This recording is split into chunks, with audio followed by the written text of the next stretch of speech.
very good morning and welcome to Sports Recap on Hills TV. So many actions went down yesterday in the Champions League, but of course we'll be giving you all the updates as the show progresses. I am Aidnan Lubem. And also yesterday we also saw the Nigerian under-17 side, women's side, losing to the German under-17. All of this we would be dissecting on the show this morning. I am Daniel Obasi. Quickly beginning from the local scene as usual, where Nigeria under-17 women's team the Flamingos bowed to Germany in the 2-1 defeat in their opening Group B match at the ongoing 2022 FIFA Under-17 Women's World Cup in Marigo, India. The girls, led by Bankole Olowokere, utilized their skills as they played against the Europeans in the early stage of the game.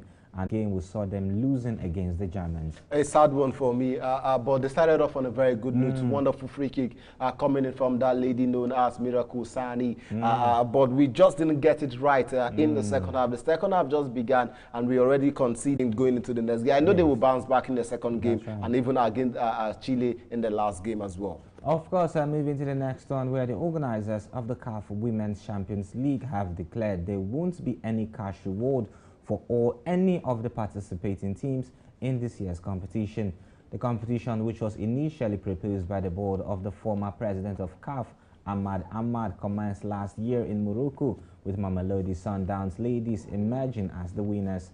The second edition is set to kick off in a few weeks in Morocco, but the updates coming from CAF may likely dampen the morale of the participating team. CAF once again. I do not know what is wrong, but this is bad. For me, in all ramifications, now you increase the men's CAF Champions League prize money, increase the CAF Confederations League Cup money for the season, and now you're saying to the 8 teams that would be participating in this year's CAF Women's Champions League, and you're telling them, okay, you guys, you ladies, go and play for free, nothing attached, and even the winners, nothing attached to it. Come on, if I am a club, I would play the logistics, traveling from playing home and away matches, as well as the welfare of those players who take care of it. It is still the same club. So I don't think this is fair from CAF. I think for me, I would just say the 8 teams, the ESFA, the Tamina FC, the Bayelsa Queens, our own Bayelsa Queens, I think this 8 teams should just boycott this competition. When CAF is ready, then they should come back and tell them what they need to do. All right.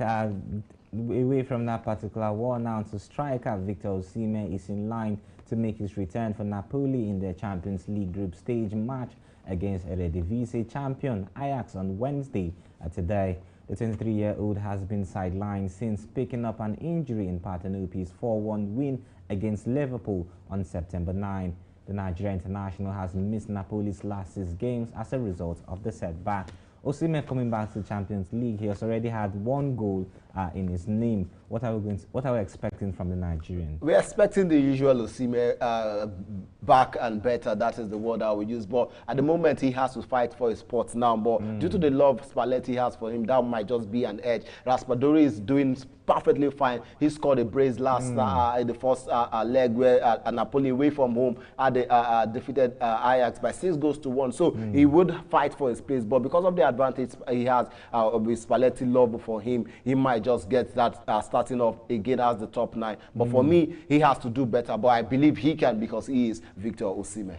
I'm moving to the international scene, starting off with lawn tennis, where Emma Raducanu's partnership with coach Dmitry Tuzunov will go no further, as the Russian has decided to pursue other opportunities.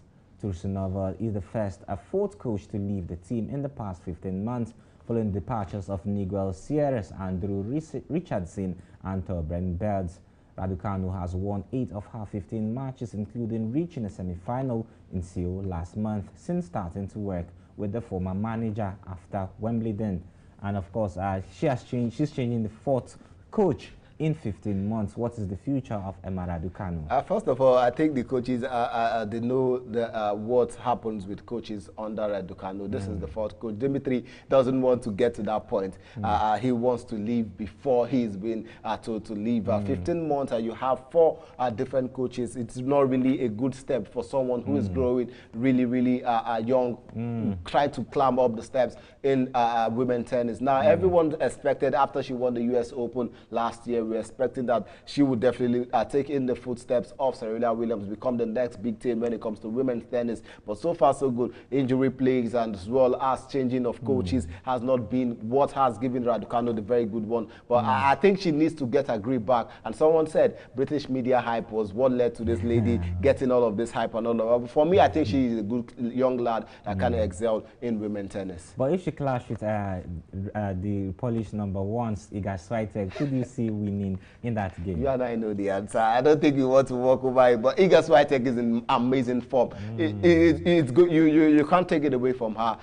You have to do even more. And I think she's still more in the place of Coco Gauff. I would just want to say Coco Gauff and Emma Raducanu. She's a young lady too. Coco Gauff is also a young lady too. So that, if you want to put it that way, I think they are still in the same. Iga Swiatek is above all of them at the moment. #1 for a very long time. Ever since we saw the big guns leave the center stage, Iga has remained on top of the table. I'm talking about top of the table. We see Chelsea yesterday climbing to the top of the Group E table in the UEFA Champions League as they defeated Chelsea, AC Milan rather, by 2-0, courtesy of that wonderful penalty for Jorginho as well as Aubameyang to give Chelsea. And then the most talking point of the game was the fact that Fikayo Tomori got a red card. Most people are saying it was controversial. And also, even still yesterday, we saw Celtic are now definitely out of the UEFA Champions League. All of this happening yesterday. Copenhagen are holding Manchester City to a barren draw. We also saw Maccabi Haifa getting their first win in 20 years in the UEFA Champions League against the old ladies Juventus. Real Madrid held by Shakhtar Donetsk. What do you make of yesterday's round of games in the UEFA Champions League? Yesterday's games really show that the Champions League is really as not ordinary football, because how will you expect a team like Manchester City to be held by a team like that, being held a barren draw, and Erling Braut Haaland, who has been doing magic, who has been on everybody's lips in this season, was not ever able to find himself on the score sheet. He was not part of the game. He didn't play. Only FIFA didn't even came from the bench. So you wouldn't blame Erling Braut Haaland. He was not part of yesterday's game. He was supposed to score with what he has given us. No, he was not featured in the game. So how?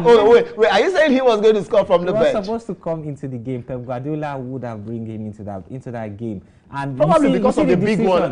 They have to play Liverpool at Anfield over this weekend. But is it more important than the Champions League? Will you say the Premier League, when it comes to title chases, we know Pep Guardiola is more after the Champions League than the Premier League. But they've qualified. They have 9 points. They are top of the table, even the draw yesterday. But he still needed to win that game yesterday, and he was not able because Erling Braut Haaland was not part of that game. And of course, away from that particular game, other results, also Real Madrid being held at home, a very shocking result.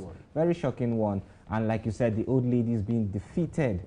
Well, I think the coach, Allegri should do something to ensure that his team does not continue to suffer in that manner. All right, talking about Allegri, most people are saying he might not just continue with his job at Juventus after losing away to the Israeli side known as Maccabi Haifa. And then also for Paris Saint-Germain, also they played at a 1-1 draw. They were the ones who got onto a very good penalty. Kylian Mbappe from the Sports getting them on the lead into the halftime break. But when they came back, Benfica came back stronger, got the equalizer, and that was how it ended at the Parc des Princes. Now, there was no Lionel Messi due to injury. Now, would you say Kylian Mbappe, reports coming in is the fact that he's not happy at PSG. Do you see him leaving in January?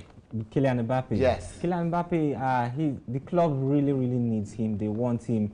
No wonder they give him so much power, and a player who has been given much like that, much is expected. So I do not really see him leaving at that point, although the likes of Real Madrid were interested in his services. All right, interested in the services. We will get to see when the January transfer window definitely opens. Even for Cristiano Ronaldo, everyone is still saying, will he still remain at Manchester United when the January transfer windows open? But at the moment, we are just open to letting you know that you can also follow us on all our social media handles on Facebook and Instagram at Hills TV. But this is where we draw the curtain. Until we come your way next time, do not forget, I am Daniel Obasi. And I am Aidan Lubem. Thank you for watching.